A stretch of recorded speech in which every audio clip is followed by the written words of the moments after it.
자, 2장 형태에 대해서 얘기를 할게요. 그 형과 형태의 차이를 여러분들이 좀 생각을 해보셔야 되는데, 형이라는 거는 그냥 쉽게 생각을 하세요. 아웃라인이 있는 그 일종의 쉐입, 2차원형이라고 그냥 생각을 하셔도 크게 무리가 없습니다. 근데 형태는 뭐냐면요, 내가 저번 시간에도 얘기했어요. 형태라는 거는 우리가 눈으로, 육안으로 봤을 때 볼 수 있는 여러 가지 이제 요소들이 있겠죠. 빛에 따른 이제 음영이 생긴다든지 아니면 투시가 생긴다든지 이런 식으로 우리가 확인할 수 있는 대상을 얘기하는 겁니다. 형태는 그냥 가령 쉽게 얘기해서 입체적인 요소들이 형태에 해당이 된다. 영어도 다르잖아. 형은 shape, 형태는 form입니다. 그죠? 형과 형태는 얘기가 좀 달라요. 건축에 있어서 형태는 매스와 공간이 만나는 점이라 할 수 있다. 뭐 이런 얘기가 나와 있죠. 이거 어딨냐면요, 이제 오늘 볼 거는요 34페이지부터 볼 건데, 이게 페이지가 조금 이상해. 34페이지 앞쪽으로 넘겨보세요. 이게 지금 33페이지입니다. 왜 이 부분은 페이지를 빼놓을까요? 건축에서 형태는 매스와 공간이 만나는 점이라 할 수 있다. 형태는 매스와 공간이 만나는 점이다. 어떻게 보면은 내외부가 만나는 접점, 다시 얘기해서 뭐가 되겠습니까? 벽체, 천정 등이 해당된다. 바닥면. 이해가시죠? 건축 형태, 질감, 재료, 음영, 색 등 모두 건축 공간에 영감과 질을 부여하기 위해서 결합을 한다. 건축 형태, 내부 공간과 그것을 둘러싼 주위 환경에서 이러한 요소들을 조화시킨다. 이거를 누가 하느냐? 바로 여러분들이 해야 되는 일입니다. 이걸 누가 얘기했냐? 에드문드 베이컨이라는 이제 선생님이시죠. 이분께서 얘기를 한 겁니다. 자, 2장 한번 시작해 봅시다. 여러분 책자 34페이지 넘기면서 하나하나씩 좀 확인하세요. 내가 이 얘기했습니다. 여러분들, 내가 특별히 페이지를 얘기 안 해도 여러분들 육안으로 지금 여러분들 책을 같이 보면서 좀 내 얘기를 들으세요. 자, 형태에 관련된 얘기는, 형태는 뭐 여러 가지 의미가 있다라고 이렇게 돼 있어요. 그리고 어떤 용도로 쓰여지냐에 따라 가지고요, 그 형태가 또 제대로 인식이 되기도 하고 왜곡이 되기도 하고, 또 주위 환경이 어떠냐에 따라 가지고요, 이 형태가 또 자칫 착시를 일으키는 그런 상황들도 생기고, 그죠? 뭐 예를 들자면은요, 러빈의 촛대라 그러면 여러분 아십니까? 러빈 촛대? 어떻게 보면은 촛대 모양인데 어떻게 보면은 사람이 서로 마주보고 있는, 그지? 그런 것들도 외곽형에 따라서 달라지는 그런 형국이라고 봐야 되겠죠. 그쵸? 자, 형태 구분 잘 하시고요. 지금 입체로 서게 되는 이런 건축물은 모두 형태의 한 파트라고 여러분이 생각을 하시면 됩니다. 자연적인 형태와 유기적인 형태를 이제 구분을 할 수가 있어요. 근데 책자에 플러스된 내용도 있고 아마 그럴 겁니다. 자연적 형태, 유기적 형태, 이렇게 얘기도 하는데요. 근데 이거는 굳이 두 가지를 갖다가 대립을 시키는 얘기가 아니고요, 두 가지를 같이 엮어서 여러분들이 이해를 하시는 게 좋을 것 같아요. 유기적이란 얘기가 뭔데? 오가닉이란 단어거든요. 오가닉이 뭡니까? 결국엔 조직적이란 얘기잖아요. 그죠? 이 조직적이란 얘기가 어디서 나냐면 자연에서 나온 얘기거든요. 연결이 되죠? 자연적인 형태라고 얘기하는 거는요, 굴곡이 젖어 있고요, 뭔가 조직적인 구성을 바탕으로 하고 있다. 뭔가 그물처럼 엮여 있고요. 그치? 천장인데 구멍 뻑뻑뻑뻑 나 있고 뭐 이런 것들 보지 않았습니까? 그 형태가 어디서 온지 알아요? 대표적인 게 여러분 연근 알아? 연근? 그치? 이런 식물의 뿌리라든지 이런 데서부터 형태들이 유출이 되고 이런 경우도 굉장히 많습니다. 이런 형태는 어디서 왔을까요? 이런 형태들은 해안선이라든지 아니면 산의 어떤 그 쉐입들이죠. 외곽 형태들에 따라 그런 경우도 굉장히 많습니다. 알바알토의 사과의 꽃병이죠. 내가 알바알토 뭐라 그랬어요? 기억 하나도 안 나시죠? 뭐 하는 사람이라 그랬어? 핀란드 공과대학을 나오신 분이라고 얘기했었죠. 가구 디자이너라고 그랬습니다. 원래는요. 근데 이분 뭐 건축도 해. 이제 그렇게 구분을 하지 말자고요. 알바알토 디자이너십니다. 자, 이거와 대립되는 얘기라고 좀 봐야 될 것 같은데, 이거는 기하학적 형태, 추상이라고 얘기할 수가 있습니다. 내가 이전에 몬드리안에 대해서 얘기를 했습니다. 몬드리안 얘기하면서 그가 누구의 영향을 받았냐? 바로 우리가 추상화의 대가라고 얘기하는 피카소, 그죠? 그 피카소는 큐비즘 그리고 입체파의 대표적인 화가입니다. 그분이 만들어 놓은 모든 그림과 작품들은요, 다 사람으로 치면은요, 뭐 좌측, 우측, 정면을 보는 거를 막 찢어서 조각을 해놓은 듯한 어떤 그런 형태들을 가지고 있어요. 사선과 직선, 수평, 수직선이 막 조합이 되어 있죠. 그쵸? 그 그걸 뭐라 그러는지 알아? 얘들아? 그거를 꼴라주라고 불러요. 들어봤죠? 이게 찢어 붙였다는 얘기거든요. 꼴라주, 잡지 이런 것들을요. 또 얘기가 좀 번져나가네. 꼴라주와 그럼 대립되는 거? 그죠? 어떤 그 상반되는 내용으로 많이 쓰이죠? 몽타주라는 단어가 있거든요. 몽타주는 뭘까? 몽타주는요, 꼴라주의 차이가요, 사진을 갖다가 엮은 겁니다. 사진. 꼴라주는 잡지책이나 아무 그림이나 찢어 붙인 거고요. 그지? 그런 차이가 있어. 자, 찢어 붙이고 뭐 하다 보니까 라인들이 생기잖아. 그런 것들이 어떻게 보면은 사람을 갖다가 정면, 측면 등을 보면서 어떻게 보면은 우리가 움직이면서 볼 수 있는 그 형국들을 그대로 화폭에 옮겼다. 그래서 시간성을 부여넣은 것까지는 좋아. 오케이. 그치? 그렇기 때문에 자연의 어떤 그대로의 흐름을 끌어다 그린 거는 그건 옳은데, 몬드리안의 시각에서 봤을 때, 데스틸 쪽에서 시각으로 바라봤을 때 그것까진 좋은데 진정한 자연을 파악한 것은 아니다. 왜? 수직 수평이 돼야 되고요. 외부 환경을 갖다 끌어들이는 거는 이거는 색으로 표현할 수가 있는데 몬드리안의 컬러 뭐 썼습니까? 자연색을 총 한 3가지 정도로 구분했죠. 뭐가 있습니까? 빨강색, 파랑색, 또 뭐가 있어요? 노란색이 있습니다. 그거와 모노톤이죠. 흑백 그레이 외에는 다른 컬러는 쓰면 안 된다는 게 이 사람들 주의였어. 누구? 데스틸. 그치? 이 사람의 어떤 견해에 비춰봤을 때 수평, 수직선에 문제가 있었던 거야. 응? 뭐가 문제가 있었냐? 큐비즘을 갖다 그대로 옮기기에는 큐비즘은 막 사선, 막 쪼개진 선들이 많았거든요. 근데 아니야. 데스틸 내에서도 몬드리안 당신 생각이 틀렸다. 사선도 써야 돼.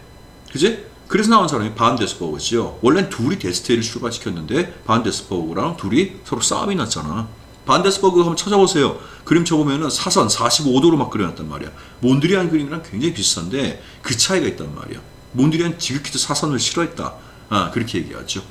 지금 내가 얘기한 거 종합을 해보면은 자연적인 형상을 맞춰서 색을 갖다 바꾸고 자연의 어떤 흐름을 수직 수평 혹은 사선 등으로 바꾸고 이런 것들이 기하학적인 해석이라고 볼 수가 있어요.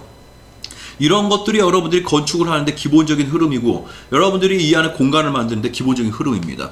기하학으로부터 시작을 끊었습니다. 모더니즘은요. 그게 어디서부터 나왔냐? 자연 환경에서 나온 거야. 그지? 거기다 플러스 알파로 한술 더 뜬 사람이 누구야? 르꼬르비제죠. 꼬르비제는 사람을 갖다가 기하학적으로 패턴을 구분했잖아. 뭘로 구분했냐? 어떤 규칙 없이 아무렇게나 막 한 거 아닙니다. 황금 비례에 따라서 구분을 했죠. 그죠? 그래서 오늘날 여러분 살고 있는 공간이 나오게 된 겁니다. 자, 그 얘기 조금 이따 이어나갑시다. 자, 형과 형상 등등 지금 34페이지 지금 계속 보고 있어요. 형상, 그 2차원 마음속에 상상되는 이미지다. 크기 등등을 우리가 또 보고 파악을 하고 색깔이 어떤 게 들어가 있냐에 따라서 우리가 이걸 무겁게 느끼기도 하고 가볍게 느끼기도 하고 진출되게 느끼기도 하고 후퇴된 걸로 느끼기도 하고 조합된 걸로 보기도 하고 영 이질감 있게 보기도 합니다. 질감에 따라 가지고요 어떻습니까? 뭔가 얘도 묵직하다, 가볍다, 그지? 때로는 징그럽다도 포함될 것 같아. 질감에 따라서 부드럽다 등등 형용사로 표현할 수 있는 그런 요소들이죠. 색깔과 질감은요. 형상, 특징적인 테두리나 특별한 형태의 표면 윤곽이다. 아웃라인, 그죠? 이런 것들이 조합된 결과가 형상. 이래서 우리는 형을 파악을 하고요. 평면의 윤곽을 볼 수 있고, 그치? 어떻게 대조되냐에 따라 달라지죠. 여기 어두운 컬러를 갖다 집어넣고, 어디는 밝은 컬러를 집어넣고, 따라가지고 얘를 입체적으로 우리가 형태로 파악을 할 수 있는 상황이 되고, 얘는 형이라고 봐야 되고요. 이건 구체적인 형태라고 봐야 되겠죠. 자, 공간을 둘러싸는 바닥벽, 천장면 이런 것들이 다 조합돼 가지고 우리가 건축의 형상을 파악할 수가 있다. 이런 얘기입니다. 내가 조금 빨리 진행을 하려고 그래. 교수님이 좀 말이 빨라지지 않았습니까? 그죠? 지금 막 50분 넘게 거의 1시간 가까이 돼가지고요. 저번 시간 때가 또 그러고 저저번 시간 지금 한 2, 3주 연속으로 내가 영상을 편집을 하고 있어요. 모자라서 붙이는 게 아니라 너무 넘쳐가지고 자르는데 아주 머리가 아파. 너무 넘쳐가지고요. 그래서 말도 조금 빨리 하고 우리 여기 지금 외국인 유학생 없으니까 2학년 여러분 선배 중에 외국인 유학생이 있어요. 말도 조금 빨리 하고 할 말 중심으로 하고 그러고 좀 넘어가려고 합니다. 자, 어려운 얘기 하나도 없으니까 34, 5페이지 한번 쭉 한번 보시고요. 지금 34페이지, 36페이지까지 내용입니다. 37페이지에 요 그림이 있거든요. 호류지. 요거 한번 봅시다. 이게 일본에 저 나라현에 있어요. 내 호르지 얘기 이거 사찰 얘기는 내가 한번 간단히 짚었는데 일본 사찰을요. 내가 구다라 얘기도 하고요. 백제의 영향을 많이 받았다 뭐 이런 얘기도 했었는데요. 일본 나라현에 있고요. 일본 내에서 가장 오래된 사찰이라고 얘기를 합니다. 지금 뒤에 보면은 5층 탑이 있거든요. 지금 얘 때문에 백제 얘기가 또 나오는데요. 이 일본이 옛날에 일본 하면 외국이었습니다. 외국 같은 경우에는 그 기술이나 아니면은 의상에 대한 기술, 염색에 대한 기술 등등을 다 백제에서 이어받았습니다. 이건 내 얘기가 아니고요. 이건 진짜 사실입니다. 팩트예요. 그들이 아무리 아니라고 자체적인 문화라고 우겨도 그거는 우리한테 배운 겁니다. 그 사람들이요. 자, 근데 이 건설 기술에 있어서도 굉장히 좀 부족했었죠. 그래서 이 건설 기술을 갖다가 백제의 장인을 갖다 끌어들여가지고 사찰 등등을 만들기 시작하는데 그래서 나온 게 이 호류지인데 이 대표적인 게 5층 석탑이죠. 이 굉장히 멋있습니다. 굉장히 멋있는데 백제 건축가 중에 아비지라는 사람이 있어요. 참고로 그냥 알아두셔도 될 것 같습니다. 이 신라의 5층 석탑 있죠. 신라도 건축만큼은 백제만큼 못 따라갔어요. 신라도 백제만큼은 건축을 못했습니다. 그래서 지금 백제 문화유산이 너무 아쉬워. 너무 아쉽습니다. 그 백제 문화유산이 진짜 어마어마하거든요. 근데 그거를 우리가 지금 다 많이 잃어버렸죠. 다 불탄 것도 있고요. 미륵사지도 그렇고 정림사지도 그렇고 지금 제대로 보존된 게 하나도 없습니다. 그 여러분 천안 있잖아 지금 가까워요. 한번 주변에 한번 들러봐. 여러분 여행 가면 외국 여행만 많이 가죠. 여러분은 국내 뭐가 어디 붙어있는지 아세요? 모를걸? 그치? 난 가끔 그런 얘기해. 대한민국 사람이 대한민국의 명소들도 안 가보고 그 외국만 좋다고 이렇게 나가보는 거 조금 어불성설 아니야? 그치? 외국 여행 다니지 말란 얘기가 아니고요. 여러분들 이제 인테리어 공간 전공이잖아요. 그러면은 고건축 고사찰도 좀 알아야 돼요. 그럼 또 이렇게 얘기하겠지? 우리 기독교 대학의 글로벌 리더가 왜 사찰을 다니냐고? 그러면 교회 옛날 거 가보세요. 옛날 교회가 어딨어 우리나라에. 그치? 한참 우리 옛날에 선배들 여담을 얘기하자면 좀 MT 갈 때 고건축 답사를 많이 했어요. MT 가면서 버스들이 이렇게 한 세네 군데씩 들러다가. 그런데 학생들이 가끔 그런 얘기 한다. 왜 교수님 우리 기독교인데 왜 사찰을 들르세요? 종교적으로 보란 얘기가 아니야. 응? 그죠? 교수님도 크리스찬이에요. 나도 크리스찬이야 얘들아. 응? 근데 난 역사에 대해서 굉장히 관심이 많아요. 관심이 좀 많습니다. 응? 여러분들도 좀 보시길 바랍니다. 백제의 아비지란 건축가가 넘어가가지고 만든 사찰들이 얼마나 멋있습니까? 이런 데들이 우리나라 경복궁은 이렇게 휘어져 있죠. 그거 어떻게 만든 줄 알아? 여기랑 여기랑 잡고 실 있지, 실. 그때는 호수가 없었으니까. 실을 양쪽 끝에서 잡고 늘어뜨리면 얘가 정확하게 중력을 받아가지고 어느 부분인지 이렇게 휠 거 아닙니까? 그것 따라서 기와장을 이렇게 쌌대요. 기가 막히죠. 그죠? 자, 이렇게 뭔가 직선 형식이 많죠? 백제 건축은 근데 이 기와가 직선으로 되어 있는 경우들이 많아. 선적인 구조가 굉장히 많고 장엄하고 웅장한 경우들이 많습니다. 이 5층 탑도 그렇고요. 신라에 있는 그 5층 석탑, 5층 탑이죠. 그것조차도 백제 건축 기술을 이어받았다라고 보시면 되고요. 지금 37페이지 보시면 됩니다. 밑에 이 술레이만 모스크가 있죠. 모스크라는 거는 사원을 얘기하는 거예요. 네, 비잔틴 양식이라는 거 더 이상 얘기 안 해도 되고, 탑이 한 4가지, 5가지 정도가 이렇게 서 있다는 거. 항상 뭔가 아웃라인을 표기를 해요. 뭔가 영역을 항상 이걸로 주어지게 되어 있습니다. 이걸로 수직에서 봤을 때. 그리고 이거 봐, 돔이 이렇게 많죠. 이걸 무슨 돔이라고 불러? 펜던티브 돔이라고 그러죠. 참조로 얘기하자면 슐레이만이 사원이라고 되어 있는데, 이게 어디서 나온 얘기냐면 그 솔로몬 있죠. 솔로몬이란 뜻이에요. 슐레이만이요. 그 오스만 투르크 여기 오스만 투르크 제국이죠. 여기 술레만 1세 그 분을 이제 기려서 만들어 놓은 그 건축물이라 술레이만 사원이라고 이렇게 생각을 하시면 됩니다. 사원이랑 묘랑 뭐 학교랑 뭐 다 합쳐져 있는 그런 저기라고 그래 이게 복합 커뮤니티죠. 이스탄불에 있는 7페이지. 아직 안 넘어갔습니다. 빌라 가르체스라고 얘기해야 될까요? 발음이 조금 틀려도 좀 이해해 주시기 바랍니다. 현지인이 아니잖아요. 이거 어디서 많이 본 것 같지 않습니까? 어디서 많이 본 것 같지 않아요? 이런 형태들? 많이 본 형태 아니야? 음영의 조화 이런 것들이 아름답다고 지금 되어 있는데 상호작용이. 누구 걸까요? 니들 책 보고 있죠? 르꼬르비제. 그치? 사부화 저택이라 좀 많이 비슷하지. 그치? 자, 이제 37페이지가 마저 아직 좀 남았군요. 이게 술레이만 모스크 사원 이 사진인데요. 요 얘기 좀 할까? 여기서 요 아치를 한번 잘 보세요. 이슬람 건축이 로마나 유럽 쪽 건축과 가장 다른 특징 중에 한 가지가요. 펜던티브 돔 같은 경우도 물론 이슬람 건축의 특징이라고 이렇게 봐야 되겠습니다만, 그리고 이런 탑이 정방으로 서 있다는 거 네 군데, 이것도 이슬람 특징으로 봐야 되겠습니다만, 또 다른 특징 중에 한 가지가요. 이런 아치 형태가 뾰족하게 돼 있어. 그리고 여기서 이렇게까지 휘어진 것도 있습니다.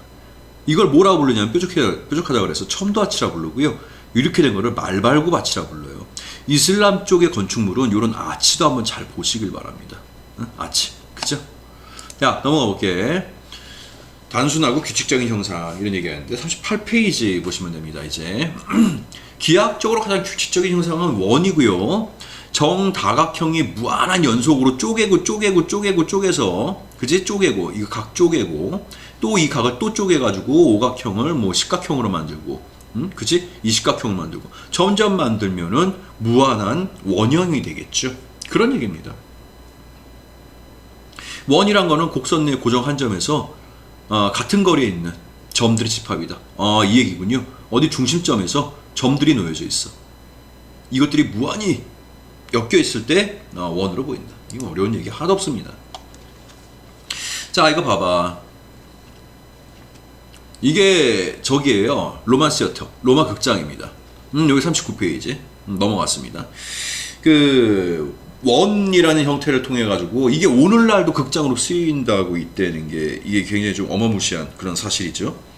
비트루비우스라는 분이 있어요. 그 1세기야. BC 1세기 때의 건축가입니다. 굉장히 오래된 건축가죠. 그쵸? 그 이분이 훗날에 여러분들이 아는 사람 나옵니다. 레오나르도 다빈치 있잖아. 그분에게 레오나르도 다빈치 보면은 이렇게 사람이 팔 벌리고 이렇게 원 안에 서 있는 뭐 이런 그림들 아마 봤을 거야. 그 인체 비례에 대한 영향을 준 분이 바로 이 비트루비우스라는 분입니다. 그분이 만든 로마 극장이에요. 왜 그렇게 했냐? 이 원이라는 게 가장 완전한 도형이라고 해서. 왜 그렇게 흐름이 또 나왔냐? 이 사람의 팔을 딱 벌렸을 때 양팔의 길이가 전체 사람의 키라는 거 여러분 모르고 계시죠? 이제 1학년도 좀 알아야 돼. 여러분 팔 벌리고 섰어. 그럼 팔 길이가 사람 키와 거의 동일하다는 거야. 그리고 인체에서 절반이 어딘 줄 아니? 배꼽 높이 정도가 된대요. 근데 내가 실제로 재봤다? 배꼽 높이가 그보단 조금 위에 있어요. 만약 그 높이에 있다, 그러면 여러분들 상반신이 좀 크다고 생각하시면 됩니다. 자, 팔 벌렸을 때 이게 전체 키와 같기 때문에 어떻게 되겠어요? 결국 사람을 갖다 그리면은요, 이게 다리를 벌린 상태에서 그림을 그리면 정원이랑 똑같다는 얘기예요. 인체도 어떻게 보면 완전한 구 형태를 지니고 있다는 거죠. 내가 구는 뭐라 그랬어요? 세계의 통합, 그죠? 인체와 자연의 통합을 상징한다 얘기했습니다. 그래서 극장들 다 이런 식으로 만든 거예요. 원이 안정적이다 라고 해서 여기다가 사각형을 갖다가 붙여서 확장, 또 확장, 또 확장을 해서 극장을 만든 거죠. 그죠? 어려운 얘기 없습니다. 안정적이다, 구심적이다, 대신 방향성이 없다는 거, 우주적이다, 이런 얘기야. 상징적이다, 응? 이런 얘기들입니다. 자, 39페이지에 이 그림이 나와 있죠. 삼각형이 있습니다. 삼각형 형태. 얘도 밑변이 밑에 있을 때는 안정적이죠. 그죠? 안정성을 나타내는데 그렇지만은 않아요. 왜? 이런 경우도 있기 때문에. 거꾸로 되는 게 얼마나 불안합니까? 40페이지의 그림 한번 볼까요? 자, 이거 보면은 카라카스라고 되어 있죠. 이거 베네수엘라에 있는 55년도에 이게 이제 내가 알기로는 내가 아는 바야. 이거는 여러분들 이거 뭐라고 그래요? 뇌피셜? 교수님이 정확히 확인한 건 아니기 때문에 그냥 들어만 두세요. 이게 실제 시공이 안 된 걸로 난 알고 있어. 프로젝트로 끝난 걸로 알고 있거든요. 이건 다시 한번 확인 한번 해볼게요. 박물관 카라카스인데요. 이게 굉장히 특이한 형태로 이렇게 만들어졌었지. 그래서 시공이 어렵다고 해서 불가해서 안 된 걸로 그렇게 알고 있는데, 자, 이 형태와 이 형태를 비교해봐. 그죠? 우리 느낌상으로 확 오잖아요. 삼각형 안정적이라는 거.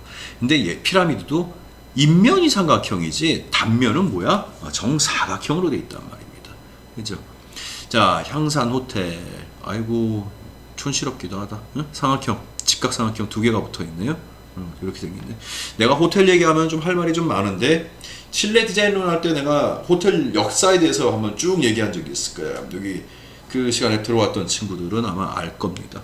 기억이 좀 나지 않을까 싶습니다. 그냥 커피 문화와 엮어가지고 호텔 얘기를 좀 한 적이 있었습니다. 자, 넘어갈게요. 40페이지에 여기 보면은 비버 선셋 하우스라고 이렇게 되어 있네요. 그 밑에 평면을 한번 보세요. 삼각형을 갖다가 이어서 붙였죠. 확장시키고 해가지고, 그죠? 정삼각형을 갖다가 두 개, 큰 거 하나, 작은 거 하나 연결 붙인 겁니다. 40페이지 밑에 보고 있습니다. 좌측에. 이게 프랭크 로이드 라이트께서 만든 적인데, 이분이 어떤 고전주의적인 양식을 갖다가 많이 채용을 했다는 게 바로 이런 데서 티가 나는 겁니다. 이 정삼각형 이런 평면 형식은 웬만하면 잘 안 띄거든요. 여러분들 나중에 평면 설계할 때요, 이분은 대가라서 그런 실수를 아마 안 했을 건데, 여러분들은 어마어마하게 실수를 많이 할 겁니다. 원형이라든지 삼각형 단면은 좀 피하시길 바래요. 왜 그런지 알아? 죽은 공간이 너무 많이 나와요. 대부분 여러분 살고 있는 집 어때요? 네모나잖아. 왜 네모나게? 그걸 데드 스페이스라고 부르거든요. 데드 스페이스가 제일 안 나오는 공간이 사각 박스 형태예요. 여러분들 이런 거 좋아합니다. 꽃 모양을 갖다 딴다고 막 이게 굴곡져 있는 형태 막 이런 거 만들고, 실제로 이거 요구하는 교수님도 우리 전공에 또 계시고요. 근데 여러분들의 꿈과 희망을 키워드리려고 이렇게 얘기하시는지 모르겠는데, 실질적으로 공간 설계하기가 너무 힘들어져요. 이렇게 하면은요. 그래서 그건 여러분 참고로 알고 계시길 바래요. 정방형이 제일 좋다는 거. 뭔가 수학적인 원리로 정사각형, 정원, 정다각형이 나왔다 싶으면은요, 고전주의 형식을 많이 채용을 했구나라고 이해를 하셔도 무방합니다. 프랭크 로이드 라이트는 분명히 그 신고전주의 형식을 많이 채용했던 그런 분이십니다. 자, 40페이지 바로 오른쪽에 이렇게 잠깐 보면 거기 피라미드도 나와 있죠.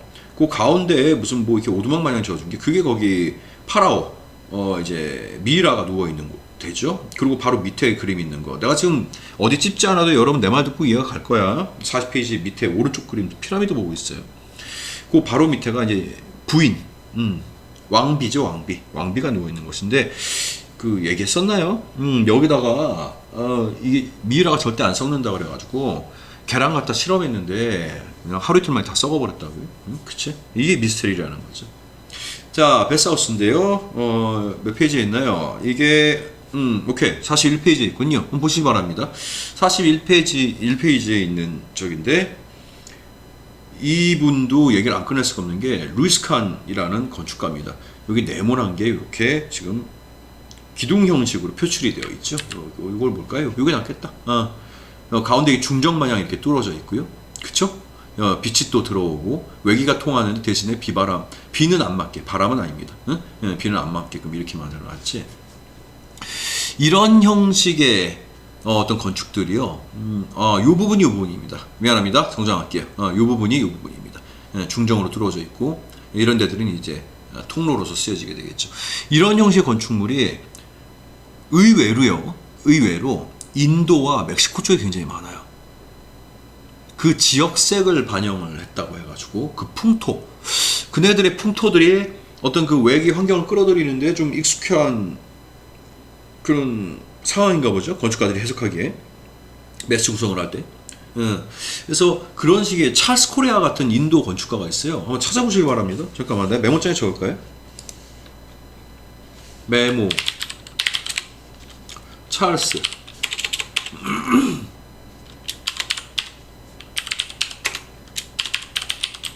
이것도 1학년들 앞에 스펠링 틀리면 무슨 망신이야. 인도의 건축가예요. 이분 한번 작품을 한번 찾아보시길 바라고. 별로 없을 수도 있습니다. 별로 없을 수도 있어요. 그리고 멕시코 건축가거든요.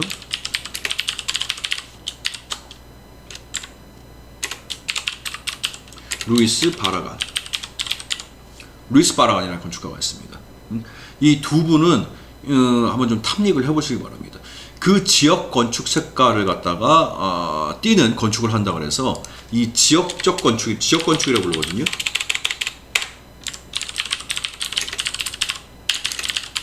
이걸 뭐라고 그래요? 버네큘라 건축이라고 그래요. 쉽게 생각하세요. 예를 들어서 어디 얘기하면은 저 그리스 지중해풍 그 집합 주택들 있잖아. 이런 것들이 다 버네큘라 건축이에요. 이런 것들이, 응? 그지? 그렇게 알고 계시면 돼요. 스펠링 틀린 거 없겠지? 좀 틀렸어도 좀 이해해 주세요. 루이스 바라간.